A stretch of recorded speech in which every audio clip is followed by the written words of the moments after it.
पंजाब में तबाही मचाने के बाद सैलाबी रेलों ने सिंध का रुख कर लिया है। इदारे मुमकिना तौर पर खौफनाक सूरत-ए-हाल का खदशा जाहिर कर रहे हैं।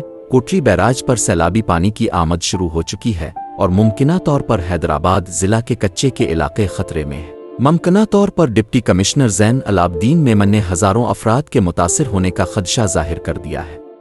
हमारी प्रिपरेशन इस वक्त सुपर फ्लड की हैं। मिसाल के तौर पे अगर हमारे पास 8 लाख तक क्यूसेक तक पानी आता है तो हमारा कंटीजेंसी प्लान 8 से 10 लाख तक का अलग बनाया हुआ है। अगर हमारे पास 6 से 7 लाख तक का आता है तो उसका कंटीजेंसी प्लान अलग है, और जो मुतवक्को है 4 से 5.5 लाख तक का, उसका कंटीजेंसी प्लान अलग है। कल हमने तमाम तर जितने भी हमारे एम्बैंकमेंट्स और जितनी भी हमारे ये बंद हैं वो विज़िट किए हैं। 32 किलोमीटर लंबा ये स्ट्रेच हमने विज़िट किया जिस पे 3 बंद आते हैं हमारे।